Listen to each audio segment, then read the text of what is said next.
আজকে প্রায় কৃষক বন্ধু নতুন প্রকল্পে খারিফ মরশুমের জন্য আমরা 2 কিস্তিতে 10,000 টাকা করে দিই। এমনিতেই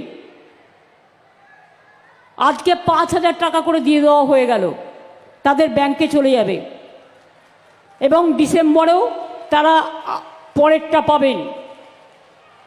তাছাড়াও যাদের অল্প 3 কাঠা 4 কাঠা 2 কাঠা জমি আছে তাদেরও আমরা 4,000 টাকা করে দিই, অর্থাৎ তারাও 2,000 টাকা আজকে পেয়ে যাবে। কারণ কৃষকরা আমাদের সম্পদ এবং তারা আমাদের গর্ব। এছাড়াও অনেক প্রকল্প আছে। আমরা আর একটা কাজ করছি। আপনারা জানেন বীরভূমে সতীপীঠ খুব বিখ্যাত। বীরভূম হচ্ছে মা তারা আছে, কঙ্কালীতলা আছে, নলহাটেশ্বরী মন্দির আছে, বক্রেশ্বর আছে, তারাপীঠ আছে, পাথরচাপড়ি আছে, আরও অনেক কিছু আছে।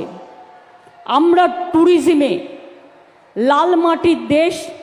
বীরভূমে মা কালীর অধিষ্ঠান, তারাপীঠ, কঙ্কালীতলা, বক্রেশ্বর, নলহাটেশ্বরী, ফুল্লরা, নন্দিকেশ্বরী সব সতীপীঠের উন্নয়ন আমরা করেছি। তারাপীঠের ডেভেলপমেন্ট অথরিটি করা হয়েছে, বক্রেশ্বরেও ডেভেলপমেন্ট অথরিটি করা হয়েছে, পাথরচাপড়ি দাতা সাহেবের মাজারও উন্নয়ন করা হয়েছে। এছাড়াও মনে রাখবেন জাহের থান থেকে শুরু করে, মাঝির থান থেকে শুরু করে, বেরিয়াল গ্রাউন্ড থেকে শুরু করে সব ব্যাপারেই এবং শ্মশান তৈরি করা থেকে শুরু করে সবটাই কিন্তু আমরা করি। দুয়ারে সরকার আমরা করেছি।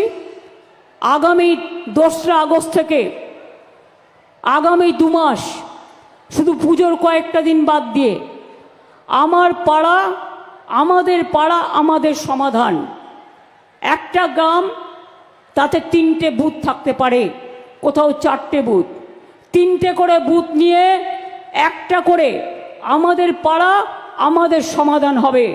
এবং এই বুথগুলোতে ছোট ছোট কাজের জন্য 10 লক্ষ টাকা করে দেওয়া হয়েছে, অর্থাৎ 8,000 কোটি টাকা দেওয়া হচ্ছে ছোট ছোট সমস্যার জন্য। এলাকায় কোথাও একটু পানীয় জল নেই, কোথাও হয়তো ইলেকট্রিসিটি নেই, কোথাও হয়তো একটা রাস্তা ছোট্ট খারাপ আছে, এগুলো ছোট ছোট কাজের জন্য।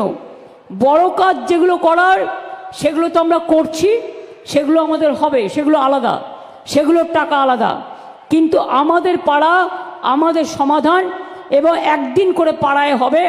আপনারা আপনাদের প্রস্তাব রাখবেন, তারপরে যেটা টাকায় কুলোবে করে দেবে এবং সেখানে দুয়ারে সরকারও হবে। অর্থাৎ কেউ কেউ আপনারা দুয়ারে সরকারে লক্ষ্মীর ভাণ্ডার আবার জমা দিয়েছেন বা অন্য কিছু জমা দিয়েছেন, সেগুলো এই দুয়ারে সরকার হয়ে যাওয়ার পর যখন আমাদের টাকা সংকুলন হবে আমরা নেক্সট ফেজে ওগুলো দেখে দেব। চিন্তা করবেন না, যে দিয়েছেন সে যাতে পান তার ব্যবস্থা করা হবে। কেউ বিধবা ভাতা পান, কেউ কৃষক ভাতা পান, কেউ লক্ষ্মীর ভাণ্ডার পান, কেউ জয় জোহার পান, কেউ তপশিলি বন্ধু পান।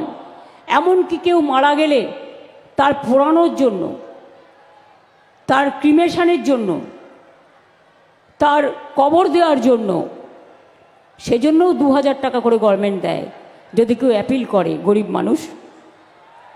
এটার নাম হচ্ছে সমব্যথী। আমি এরপরে বলবো, আমার যেটা বলার, খুব অত্যাচার হচ্ছে। স্বরাষ্ট্র মন্ত্রকের নির্দেশে আসাম, গুজরাট, মহারাষ্ট্র, রাজস্থান, উত্তরপ্রদেশ, ওড়িশা এবং দিল্লি শাসিত ডাবল ইঞ্জিন সরকার, মানে যেগুলো বিজেপির সরকার আছে, এখানে বাংলার যারা মানুষ আছেন, যারা কাজ করতে গেছেন দীর্ঘ 20 বছর ধরে, 25 বছর ধরে, আমাদের সময় নয়, কেউ 6 সালে গেছে, কেউ 7 সালে গেছে, কেউ 8 সালে গেছে, তাদের রেশন কার্ড আছে, তাদের আধার কার্ড আছে, তাদের জমির পাট্টা আছে, কিন্তু তা সত্ত্বেও জোর করে তাদের ডিটেনশন ক্যাম্পে আটকে রাখা হচ্ছে এবং তাদের থানায় থানায় নিয়ে গিয়ে ঘোরানো হচ্ছে। আমি কালকেই বলেছিলাম না, ওই বাচ্চাটার কথা আমি বলেছিলাম, ওদের কালকেই সব একটার পর একটা থানায় নিয়ে যাওয়া হয়েছে। আমি কাল মিটিংয়ে দাঁড়িয়ে বলেছিলাম রেকর্ড চেক করুন এবং ওদের থ্রেট করা হবে। হয়েছে সেটাই।